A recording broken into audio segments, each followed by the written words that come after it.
트렌드 팔로우 시간입니다. 우리나라 소비시장의 변화를 살펴보는 시간이죠. 서울대 소비자학과 한다희 박사와 함께합니다. 박사님 안녕하세요. 안녕하세요. 특히 이거 노벨 문학상을 빼놓고 얘기할 수가 없습니다. 맞습니다. 한강 작가의 노벨 문학상 수상 이후에 한때 그 뭐 출판사 뭐 접속이 막 버벅이기도 했었고. 네네. 저도 그 노벨 문학상 선정 직후에 책을 주문을 했는데 한강 작가의 책을 아직도 못 받아보고 있습니다. 그렇죠. 다들 그렇습니다. 지금. 지금 거의 일주일 다 돼가고 있는데 네. 독서 열풍도 불 수밖에 없을 것 같아요. 네, 맞습니다. 이 구글 트렌드 분석에서 독서라는 키워드로 한번 검색을 해봤어요. 근데 한강 작가님의 이 노벨 문학상 수상 이전에는 관심도가 굉장히 낮았습니다. 그런데 딱 수상 직후인 같은 날 오후 9시쯤에 들어가 보니까요. 관심도가 최대치인 100을 기록하고 있었고 이후에 지금까지 50에서 70을 계속 오가고 있습니다. 이게 무슨 의미냐면 이제 소비자분들께서 독서에 대한 관심이 아주 많아졌고 독서에 대해 검색하고 콘텐츠를 찾는 경우가 늘어났다라는 이야기입니다. 지난 주말에 경기도에서는 독서 축제가 열렸습니다. 독서 축제요? 네. 그런데 6,000명 이상이 방문해서 이 독서 나들이를 즐겼다고 하고요. 네.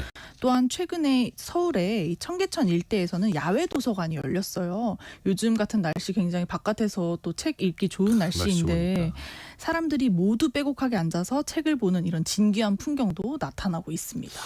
약간 여기에 물론 이제 독서 축제니까 그런 것도 있겠습니다만 네. 노벨 문학상 선정 그 영향도 있을 테고 네, 맞습니다. 물론 이제 날씨 영향도 있을 테고요. 이럴 때 스마트폰이 아니라 지하철이나 이제 버스 안에서 책을 들고 보고 있으면 네. 훨씬 더 좋죠. 그렇죠. 근데 맞습니다. 그게 또 옆 사람도 그러하면은 더 또 퍼질 수도 있는 거고요. 네.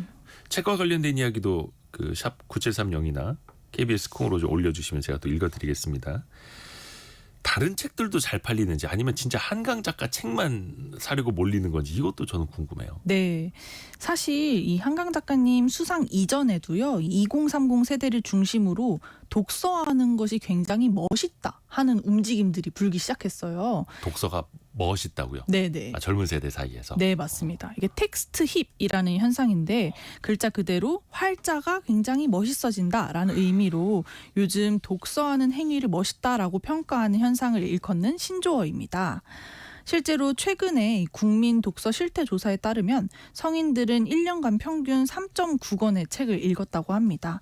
특히 이 종이책 독서량은 1.7권에 그쳤는데요. 여기서 중요한 점은 2030 세대의 이 3개월간 독서량을 따로 조사를 해봤는데 1인당 평균 독서량이 5.62권으로 굉장히 높은 수치로 나타났다는 거죠. 오히려 기성세대보다 더 많이 읽었다는 거예요? 젊은 세대가? 그렇죠. 그래서 실제로 이 대학 내 20대 연구소가 2024년 8월에 설문조사를 진행했어요. 수상 이전이죠. 최근 3개월 이내에 외출해서 여가를 보낸 공간이 어디냐라고 질문을 했는데 특히 이 젊은 Z세대들, 이 20대 분들이 도서관이나 서점이다라고 응답한 비율이 28.9%로 나타났습니다. 이게 작년 대비 10%나 올랐다라는 점이 굉장히 주목할 만한 부분입니다. 이런 상황에서 이제 노벨 문학상까지 수상을 하다 보니까 독서 열풍이 더욱더 확산되는 모습인데요. 독서 관련된 검색량이 아주 늘고 또 독서 경험 전반을 공유하시는 분들도 늘고 있습니다. 최근에 인기 있는 것은 이 오픈 채팅방에서 온라인 읽기 모임을 하시는 분들이 참 많아지고 있다는 겁니다.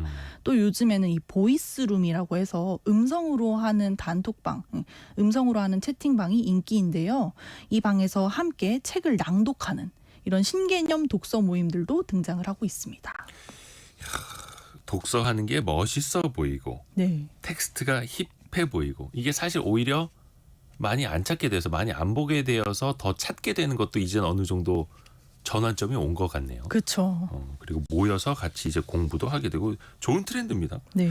또 이거를 필사하는 것도 유행이에요? 받아서 적는 거? 네, 이 요즘 소비자들 사이에서는 단순히 작품을 읽는 것에서 좀 더 나아가서 필사를 하면서 작품을 즐기는 이 챌린지가 유행인데요.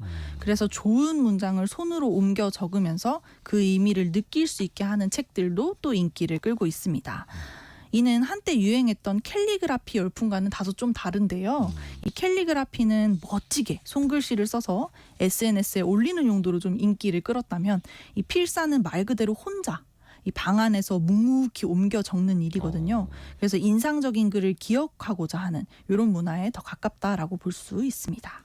그리고 간혹 이제 글 올려주시는 우리 청취자분들 얘기 보면은 네. 제가 말씀드린 그 오프닝 내용을 받아 적으시는 분들도 계시더라고요. 네. 그걸 또 블로그로 옮겨 쓰시는 분들도 계시고 1300님 그 오프닝 멘트 촌철살인이요 멘트를 책으로 내주세요 이런 분도 계십니다. 이게 제가 지은 거 아닙니다. 1300님이 보내주신 문자 메시지입니다. 그래서 저도 고민은 하고 있는데 출판사들이 관심을 안 갖네. 9552님이 성공예감 별책부록에서 소개해 주신 책 친구와 같이 읽으려고 2권 주문했어요. 정말 유익한 방송입니다. 이렇게 보내주셨거든요. 네. 그 최근에 또 저희가 별책부록으로 다룬 책 중에서 그 노벨 경제학상 수상작도 나와가지고 그 권력과 진보라는 책인데 참 좋은 프로그램이네. 너무 좋은 프로그램이죠. 근데 책 소개하는 그 콘텐츠도 약간 이게 트렌드가 좀 바뀌는 게 있어요. 네, 원래 이 너튜브에서 책과 관련된 콘텐츠는 책을 리뷰하고 요약해준 영상이 가장 인기를 끌었습니다. 네, 요약. 네, 근데 최근에는 독서 브이로그가 뜨고 있습니다. 독서 브이로그라고 하면 독서하는 모습을 찍은 영상이에요? 맞아요. 우리 일상을 찍을 때 흔히 브이로그라는 얘기를 하는데 네. 독서 브이로그가 뜨고 있다 하는 겁니다. 이 독서 브이로그는 단순하게 책을 읽는 모습만 담아내지 않고 어떤 과정에서 이 책을 골랐고 또 어디 가서 이걸 읽을지를 다 함께 고민을 하고 이 책을 읽기 전에 준비 과정을 모두 함께 찍어서 올리는 콘텐츠입니다. 이 독서 브이로그에서는 뿐만 아니라 자신의 멋진 이 독서 경험을 만들어주는 펜이라든지 뭐 북커버라든지 아니면 좋은 노트라든지 이런 다양한 독서 용품들을 소개하는 것도 또 인기를 끌고 있습니다. 그러네요. 그러니까 책 하나뿐만이 아니라 더 관심사도 옆으로 되게 넓어질 수도 있는 거고 이게 또 네. 경제적으로는 또 도움이 될 수도 있어요. 네. 또 동네마다 뭐 여행, 문학, 환경, 뭐 과학 등등 독립서점이 이제 특색 있는 곳들이 또 유명하더라고요. 네, 맞습니다. 여기만 여행하시는 분들이 최근 많이 늘고 있는데요. 요즘 어느 지역을 방문하면 그 동네의 작은 독립서점들을 꼭 들르는 분들이 많아지고 계십니다. 이걸 뭐 독립서점 도장 깨기, 뭐 탐방 이런 얘기도 하시는데 약간 이제 책방이라고 하는 곳들. 그쵸. 책방. 네, 이 작은 책방들이 대형 서점에서는 보기 힘든 독립 출판물들을 따로 접할 수 있다는 좀 장점이 있고요. 또 책방직이라고 불리는 사장님이라든지 뭐 주인분들과 소통하면서 원하는 책을 추천받을 수 있다라는 점도 굉장히 큰 장점으로 여겨지고 있습니다. 최근 이런 독서 열풍이 지역 독립서점들에게는 단비가 될 것이다 하는 이런 기대감이 많이 나오고 있습니다. 뿐만 아니라 지자체에서도 이제 공공도서관들을 굉장히 열심히 하고 계신데요. 이 모처럼 등장한 독서 열풍에 적극적으로 대응하는 모습입니다. 뭐 야외 도서관을 마련한다든지 아니면 책 축제를 개최하는 등 열을 올리고 있습니다. 정정자님도 책 읽기 좋은 날씨라고 네. 해주셨는데 그렇죠. 사실 이제 가을은 책 읽기 좋은 계절이라고 하는데 이게 역설적이라 하더라고요. 너무 이제 사람들이 날씨 좋아서 다 놀러 나갈까봐 책 읽기 좋은 계절이라 이제 캠페인을 한 거 아니냐 이런 이야기도 있는데 집중하기에 딱 좋은 계절이기도 맞습니다. 합니다. 환경적으로도 좋고 그리고 지금 딱 좋은 시기를 우리가 맞은 거고 트렌드도 그러하고 이런 독서 열풍, 독서 문화 기업들이 그냥 가만히 보진 않겠죠. 그렇죠. 우리 기업들도 이 독서 열풍에 적극적으로 좀 가감하는 모습인데요. 최근에 대형 서점들은 젊은 층을 타겟으로 새로운 마케팅을 펼치고 있습니다. 제가 이거 보고 굉장히 새롭다, 재밌다라고 생각을 했는데 생일책 서비스라고 있어요. 생일책이요? 네. 우리 생일책 서비스는 유명 작가들의 생일과 같은 날 태어난 친구나 지인들에게 선물할 수 있도록 네. 이 작가의 대표작을 포장해서 판매하는 서비스입니다. 예를 들어서 오늘 10월 16일 생일이신 분들 있잖아요. 이 생일과 똑같은 유명 작가분들 중에서도 10월 16일이 똑같이 생일이신 분들이 계실 거 아니에요. 그분들의 가장 대표작을 따로 포장을 해가지고 이렇게 판매를 하는 그런 서비스인데 요즘 소비자들이 또 생일 빈티지라고 해서 생빈 이런 것도 또 열풍이면서 같이 이 마케팅으로 또 인기를 끌고 있고요. 또 한 출판사에서는 특정 번호로 전화를 걸면 잔잔한 목소리로 시 한 편을 낭독해주는 마케팅을 해서 화제가 되기도 했습니다. 사실 젊은 세대들 가운데서는 콜포비아가 있다라는 얘기도 많잖아요. 뭐가 있다고요? 콜포비아라고 이제 전화하는 것 자체를 무서워하는 아, 분들이 많으신데, 콜포비아. 네, 전화 오는 것 자체를 두려워한다. 네. 전화기에서 왜 전화가 울리지? 네, 이 콜포비아도 굉장히 무서워하시는 분들이 많은데. 네. 이 출판사에서 이런 마케팅을 했다는 이유 하나만으로 갑자기 막 전화를 거시는 젊은 세대분들이 참 많았대요. 그래서 그만큼 요즘 시 낭독이라든지 독서 열풍에 또 이런 마케팅이 같이 인기를 끄는 경향이 강하다라고 볼 수 있습니다. 그런데 독서와는 관련이 없는 업계에서도 요즘 이 독서 열풍을 적극적으로 활용을 하고 있습니다. 예를 들면 금융업계나 패션업계입니다. 최근에 해당 기업의 가치나 이 문화를 담은 책을 출간하는 경우가 늘고 있는데요. 한 핀테크 기업에서는 금융생활에 필요한 콘텐츠를 따로 책으로 출간해서 우리 소비자분들께 큰 사랑을 받기도 했습니다. 이야, 그래요. 재미나네요.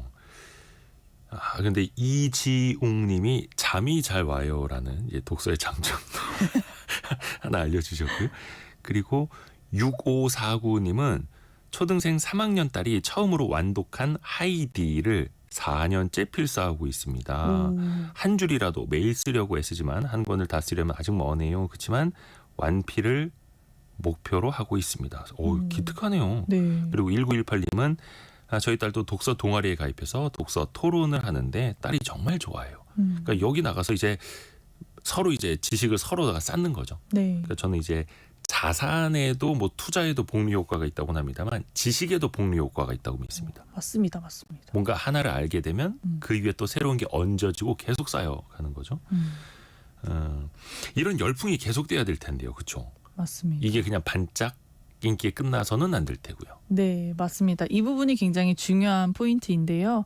국내 첫 노벨 문학상 수상 소식인 만큼 그간 다소 침체되어 있던 이 한국 문학이라든지 출판업계 전반에 활기를 불어넣고 있습니다. 특히 몇 년간 계속 우리가 쇼츠나 릴스 이런 짧고 자극적인 콘텐츠에만 좀 집중되어 있었는데 네. 활자로 전환되면서 이 독서 열풍이 좀 지속되었으면 하는 희망적인 기대가 있죠.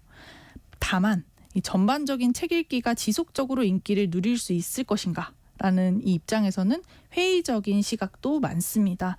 노벨 문학상 수상 이후에도 출판업계가 굉장히 성장을 계속할 수 있는 이런 동력이 필요하다는 건데요. 특히 수도권을 넘어서 지역 서점들의 균형 발전이 필요한 때다라는 의견이 아주 압도적으로 많습니다. 지역 독립서점 같은 경우는 이 지역 문화와 지역 지식의 거점을 담당할 수 있기 때문인데요. 그렇죠. 일시적인 관심이 아니라 좀 장기적인 관점에서 독서 진흥이라든지 또 지역 도서관을 지원하는 이런 체계적인 지원이 필요할 것으로 보여집니다. 그리고 무엇보다도 우리 독자분들의 관심이 꾸준히 이어져야 한다라는 목소리가 압도적으로 많은데요. 저도 오늘은 책을 꼭 한 권 읽겠다라는 다짐을 하면서 하루에 한 줄이라도. 네네 하루에 한 줄이라도 꾸준히 읽는 것이 너무너무 중요한 것 같습니다. 하루에 한 줄이라도 안 읽으면 막 입안에 막 가시가 돋지 않습니까? 오, 그렇다고. 멋지십니다. 예. 자, 박미영님이 지난달에 부산 광안리 독립서점 투어 다녀왔어요. 대형 서점과는 또 다른 매력에 빠질 수 있지요라고 네. 알려주셨네요. 동네 책방, 작은 책방 다녀보는 것도 그래서 정말 큰 서점에는 없는 책들, 오래된 거, 먼지 쌓인 책인데 하나 발견하면 그 기쁨도 그렇죠. 누릴 수 있을 것 같습니다. 이 영영영 쓰시는 분은 오랜만에 책 한 권 읽기 시작했습니다. 여의도 선수들의 비밀이라는 책. 그 책 참 좋은 책입니다. 그 책 그 쓴 사람도 참 훌륭한 기자고요. 여기까지. 네. 김우수님은 1년에 50권에서 100권까지 읽고 계시대요. 와. 1000권 읽으시는 게 목표시라고. 와, 대단하십니다. 응원하겠습니다. 서울대 소비자학과 한다혜 박사와 함께했습니다. 고맙습니다. 감사합니다.